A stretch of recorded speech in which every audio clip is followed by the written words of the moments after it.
the shareholders of Berkshire Hathaway Inc. Our gain in net worth during 2003 was $13.06 billion, which increased the per-share book value of both our Class I and Class B stock by 21. Over the last 39 years, that is, since present management took over, per-share book value has grown from $19 to $50,498, a rate of 20% compounded annually. It's per-share intrinsic value that counts, however, not book value here. The news is good. Between 1964 and 2003, Berkshire morphed from a struggling northern textile business whose intrinsic value was less than book into a widely diversified enterprise worth far more than book. Our 39-year gain in intrinsic value has therefore somewhat exceeded our 22% gain in book. For a better understanding of intrinsic value and the economic principles that guide Charlie Munger, my partner and Berkshire's vice chairman, and me in running Berkshire, please read our owner's manual, beginning on page 16. Despite their shortcomings, book value calculations are useful at Berkshire as a slightly understated gauge for measuring the long-term rate of increase in our intrinsic value. The calculation is less relevant, however, than it once was in rating any single year's performance versus the S&P 500 index, a comparison we display on the facing page. Our equity holdings, including convertible preferreds, have fallen considerably as a percentage of our net worth, from an average of 114 in the 1980s, for example, to an average of 50 in 2003. Therefore, yearly movements in the stock market now affect a much smaller portion of our net worth than was once the case. Nonetheless, Berkshire's long-term performance versus the S&P remains all-important. Our shareholders can buy the S&P through an index fund at very low cost, unless we achieve gains in per-share intrinsic value in the future that outdo the S&P's performance. Charlie and I will be adding nothing to what you can accomplish on your own. If we fail, we will have no excuses. Charlie and I operate in an ideal environment to begin with. We are supported by an incredible group of men and women who run our operating units. If there were a corporate Cooperstown to trust, there would surely include many of our CEOs and short-fine Berkshires. Results will not be caused by our managers. Additionally, we enjoy a rare sort of managerial freedom. Most companies are saddled with institutional constraints. Our company's history, for example, may commit it to an industry that now offers limited opportunity.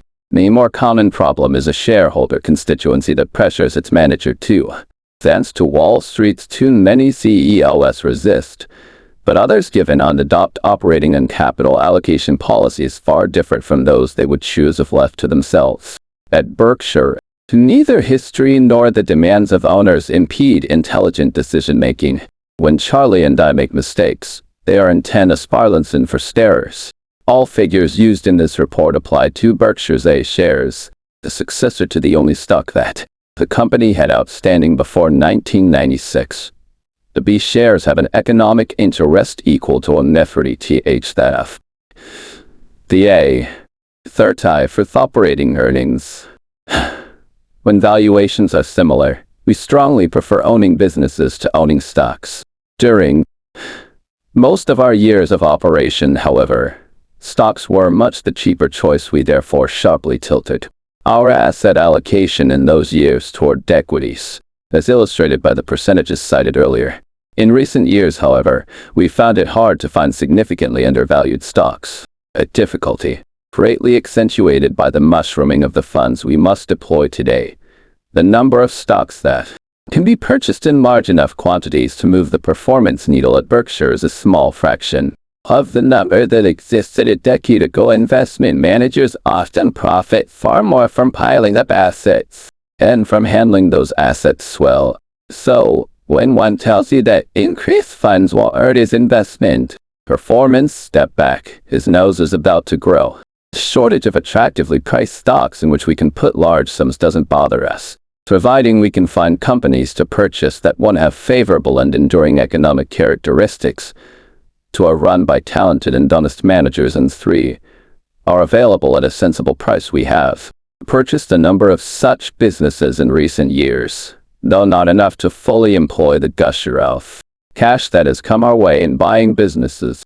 I've made some terrible mistakes, both of commission and omission. Overall, however, where acquisitions have led to decent gains in per-share earnings.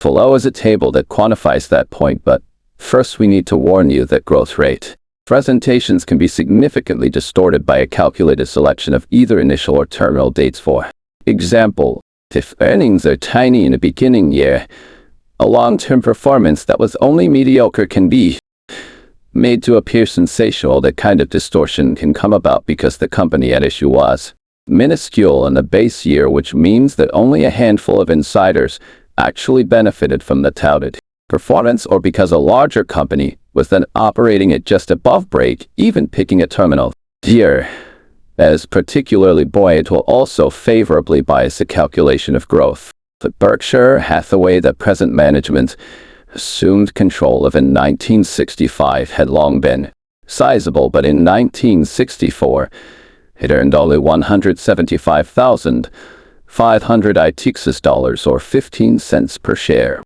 So close to break-even that any calculation of earnings growth from that base would be meaningless at the time. However, even those meager earnings looked good. Over the decade following the 1955 merger of Berkshire Fine Associates and Hathaway Manufacturer, the combined operation had lost $10 million, and many thousands of employees had been let go. It was not a marriage made in heaven. Against this background, we give you a picture of Berkshire's earnings growth that begins in 1968, but also includes subsequent base years spaced 5 years apart. A series of calculations is presented, so that you can decide for yourself which period is most meaningful. I started with 1968 because it was the first full year we operated National Indemnity, the initial acquisition we made as we began to expand Berkshire's business. I don't believe that using 2003 as the terminal year distorts our calculations. It was a terrific year for our insurance business, but the big boost that gave to earnings was largely offset by the pathetically low interest rates we earned on our large holdings of cash equivalents, a condition that will not last. All figures shown below, it should be noted, exclude capital gains. We will continue the capital allocation practices we have used in the past. If stocks become significantly cheaper than entire businesses, we will buy them aggressively. If selected bonds become attractive, as they did in 2002, we will again load up on these securities under any market or economic conditions. We will be happy to buy businesses that meet our standards. And for those that do, the bigger, the better. Our capital is underutilized now. That will happen periodically. It as a painful condition to be in, but not as painful as doing something stupid. I speak from experience. Overall, we are certain Berkshire's performance in the future will fall far short of what it has been in the past. Nonetheless, Charlie and I remain hopeful that we can deliver results that are modestly above average. That's what we're being paid for. Acquisitions. As regular readers know, our acquisitions have often come about in strange ways. None, however, had a more unusual genesis than our purchase last year of Clayton Homes. The unlikely source was a group of finance students from the University of Tennessee, and their teacher, Dr. Al Berkshire, for the past 5 years, has brought his class to Omaha, where the group tours Nebraska Furniture Mart Museums, Go Rats, and then constitute Plaza Phrase session with me. Usually about 40 students participate. After 2 hours of give and take, the group traditionally presents me with a thank you gift. The doors stay locked until they do. In past years, it's been items such as a football signed by Phil Fulmer and the basketball from Tennessee's famous women's team. This past February, the group opted for a book which, luckily for me, was the recently published autobiography of Jim Clayton, founder of Clayton Homes. I already knew the company to be the class act of the manufactured housing industry, knowledge I acquired after earlier making the mistake of buying some distressed junk debt of Oakwood Homes, one of the industry's largest companies at the time of that purchase. I did not understand how atrocious consumer financing practices had become throughout most of the manufactured housing industry, but I learned it. Oakwood rather promptly went bankrupt. Manufactured housing, it should be emphasized, can deliver very good value to home purchasers. Indeed, for decades, the industry has accounted for more than 15 of the homes built in the U.S. during those years. Moreover, both the quality and variety of manufactured houses consistently improved. Progress in design and construction was not matched, however, by progress in distribution and financing. Instead, as the years went by, the industry's business model increasingly centered on the ability of both the retailer and manufacturer to unload terrible loans on naive lenders. When securitization then became popular in the 1990s, further distancing the supplier of funds from the lending transaction, the industry's conduct went from bad to worse. Much of its volume a few years back came from buyers who shouldn't have bought, financed by lenders who shouldn't have lent. The consequence has been huge numbers of repossessions and pitifully low recoveries on the units repossessed.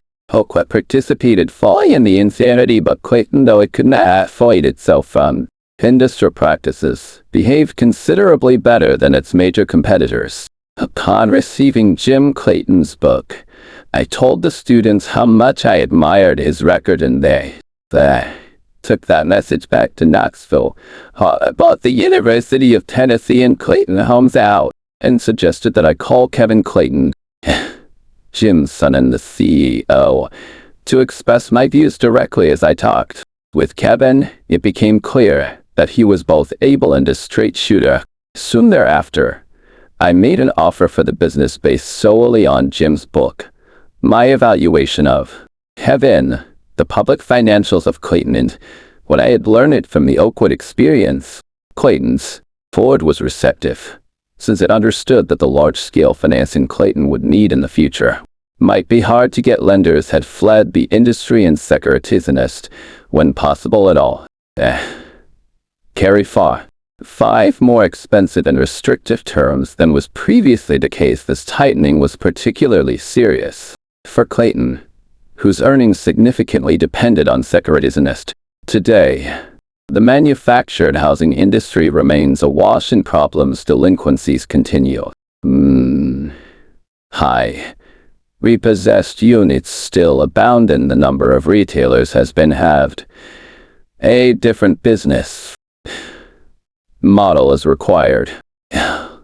One that eliminates the ability of the retailer and salesman to pocket substantial money up front by making sales financed by loans that are destined to default. Such transactions cause hardship to both buyer and lender and lead to a flood of repossessions that then undercut the sale of new units under a proper model, one requiring significant down payments and shorter-term loans. The industry will likely remain much smaller than it was in the 90s, but it will deliver to home buyers an asset in which they will have equity rather than disappointment upon resale. In the full circle department, Clayton has agreed to buy the assets of Oakwood. When the transaction closes, Clayton's manufacturing capacity, geographical reach, and sales outlets will be substantially increased as a byproduct. The debt of Oakwood that we own, which we bought at a deep discount, will probably return a small profit to us. And the students, in October, we had a surprise graduation ceremony in Knoxville for the 40, who sparked my interest in Clayton.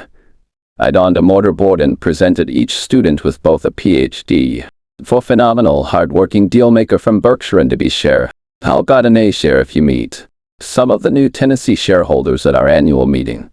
Give them your thanks and ask them if they have read any good books lately. In early spring, Byron Trott, a managing director of Goldman Sachs, told me that Walmart wished to sell its McLean subsidiary, McLean distributes groceries and non-food items to convenience stores, drugstores, wholesale clubs, mass merchandisers, quick service restaurants, theaters, and others. It is a good business, but one not in the mainstream of Walmart's future. It's made to order. However, for us, McLean has sales of about $23 billion. It operates on paper-thin margins, about one pre-tax, and will swap Berkshire sales figures far more than our income in the past, some retailers had shunned. McLean, because it was owned by their major competitor, Grady Rosier.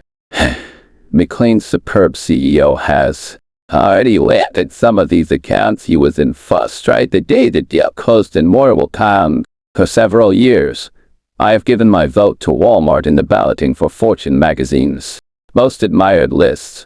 Our McLean transaction reinforced my opinion. To make the McLean deal, I had a single meeting of about 2 hours with Tom Shoei, Walmart CFO, and we then shook hands. He did, however, first call Bentonville. 29 days later, Walmart had its money. We did no due diligence. We knew everything would be exactly as Walmart said it would be, and it was. I should add that Byron has now been instrumental in 3 Berkshire acquisitions. He understands Berkshire far better than any investment banker with whom we have talked, and it hurts me to say this earns his fee. I am looking forward to deal number 4 as I am sure as he. Taxes. From May 200 to 2003. The Washington Post ran an op-ed piece by me that was critical of the Bush tax proposals. 13 days later, Pamela Olson, Assistant Secretary for Tax Policy at the U.S. Treasury, delivered a speech about the new tax legislation, saying, "That means a certain Midwestern oracle who, it must be noted, has played the tax god like a fiddle, is still safe retaining all his earnings." I think she was talking about me. Alas, my fiddle playing will not get me to Carnegie Hall, or even to a high school recital. Berkshire, on your behalf and mine, will send the Treasury $3 billion for tax on its 2003 income. The sum, the equaling of the total income tax paid by all us corporations in fiscal 2003. In contrast, Berkshire's market valuation is about one of the value of all American corporations. Our payment will almost certainly place us among our country's top 10 taxpayers. Indeed, if only 540 taxpayers paid the amount Berkshire will pay, no other individual or corporation would have to pay anything to Uncle Sam. That is right. 290 million Americans and all other businesses would not have to pay a dime in income, Social Security, excise, or estate taxes to the federal government here. As the math, federal tax receipts, including Social Security receipts, in fiscal 2003 total $1.782 trillion and 540 Berkshires, each paying $3. $3 billion would deliver the same $1.782 trillion. Our federal tax return for 2000 to 2003 is not finalized. When we paid $1.75 billion, covered a mere 8,905 pages. As is required, we dutifully filed 2 copies of this return, creating a pile of paper 7 feet tall at world headquarters. Our small band of 15.8, though exhausted, momentarily flushed with pride. Berkshire, we felt, was surely pulling its share of our country's fiscal load. But Ms. Olson sees things otherwise, and if that means Charlie and I need to try harder, we are ready to do so. I do wish, however, that Ms. Olson would give me some credit for the progress I've already made. In 1944, I filed my first 1040, reporting my income as a 13-year-old newspaper carrier. The return covered 3 pages after I claimed the appropriate business deductions, such as $35 for a bicycle. My tax bill was $7. I sent my check to the Treasury, and it without comment promptly cashed it. We lived in peace. They can understand why the Treasury is now frustrated with corporate America and prone to bursts, but it should look to Congress and the administration for redress, not to Berkshire. Corporate income taxes in fiscal 2003 accounted for 7% of all federal tax receipts, down from a house for peak of 32 in 1952, with one exception 1983. Last year's percentage is the lowest recorded since data was first published in 1934. Even so, tax breaks for corporations and their investors, particularly large ones, were a major part of the administration's 2002 and 2003 initiatives of class warfare is being waged in America. My class is clearly winning today. Many large corporations run by CEOs whose fiddle-playing talents make your chairman look like he is all thumbs, paying nothing close to the stated federal tax rate of 35%. In 1985, Berkshire paid $132 million in federal income taxes, and all corporations paid $61 billion. The comparable amounts in 1995 were $286 million and $157 billion respectively, and, as mentioned, we will pay about $3.03 billion for 2003, a year when all corporations paid $132 billion. We hope our taxes continue to rise in the future. It will mean we are prospering, but we also hope that the rest of corporate America antes up along with us. This might be a project for Ms. Olson to work on. Corporate governance. In judging whether corporate America is serious about reforming itself, CEO pay remains the asset.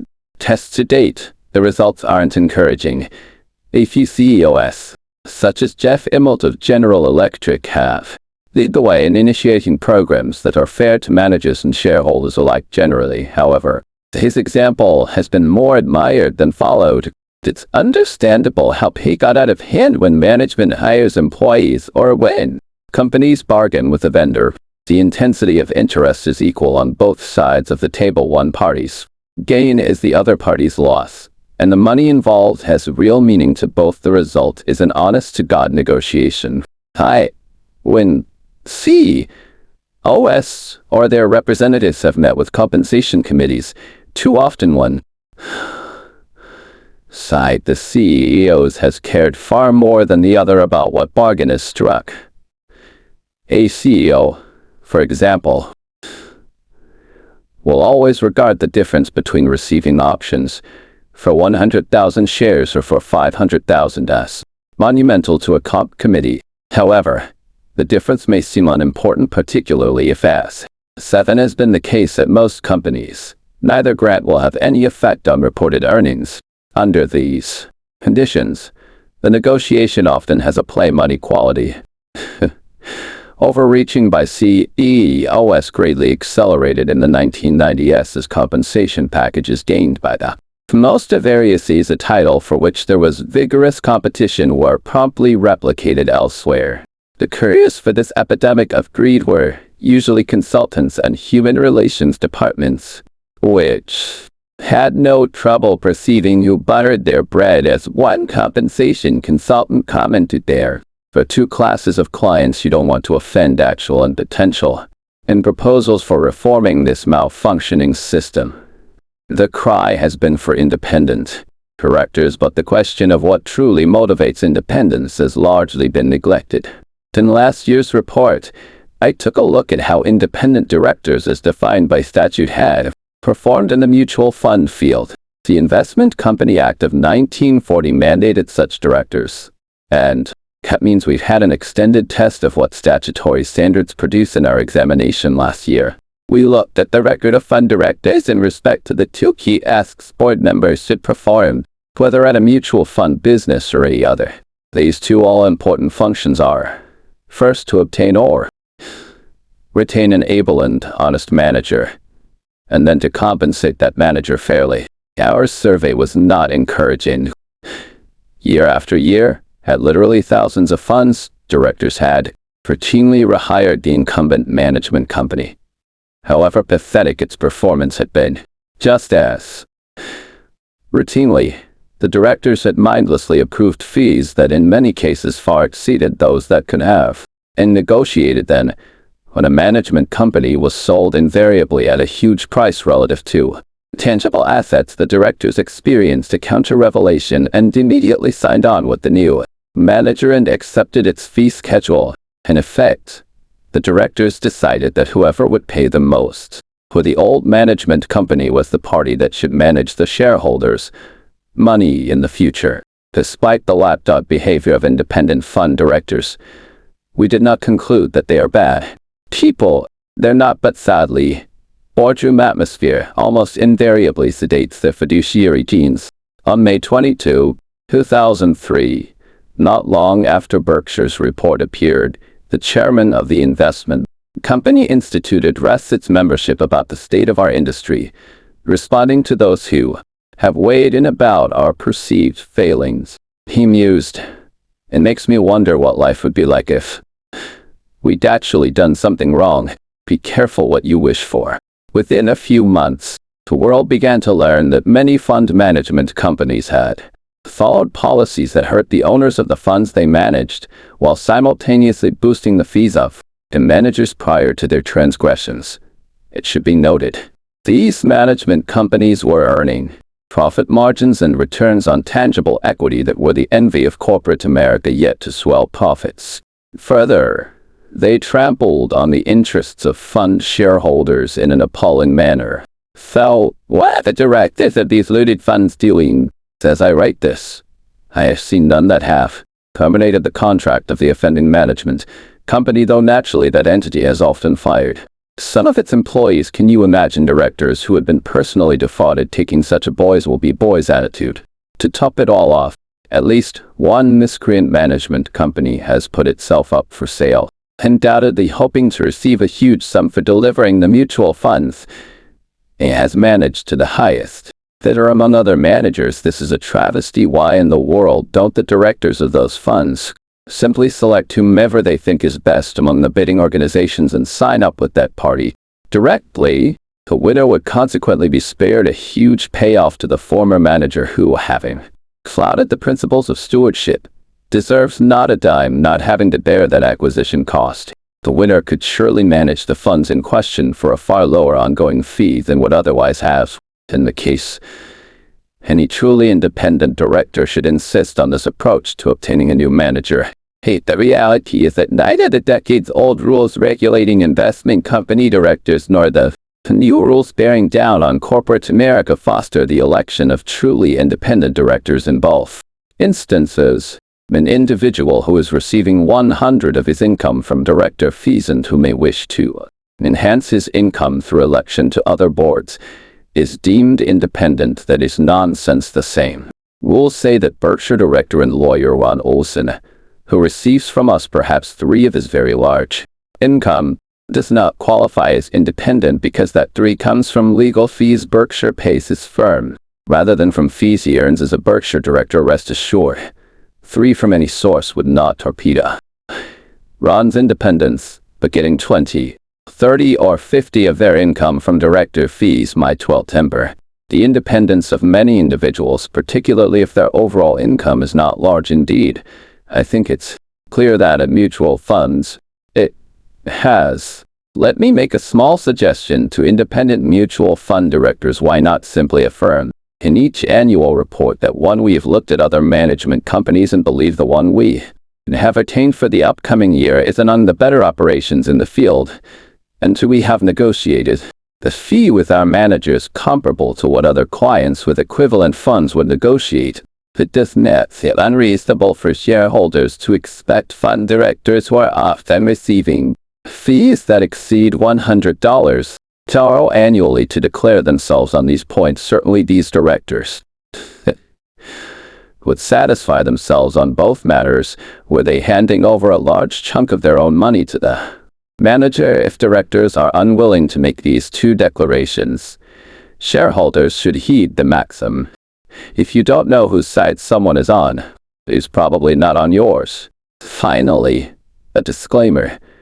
A great many funds have been run well and conscientiously despite the opportunities for malfeasance that exist. The shareholders of these funds have benefited, and their managers have earned their pay. Indeed, if I were a director of certain funds, including some that charge above average fees, I would enthusiastically make the two declarations I have suggested. Additionally, those index funds that are very low cost, such as Vanguards, are investor-friendly by definition and are the best selection for most of those who wish to own equities.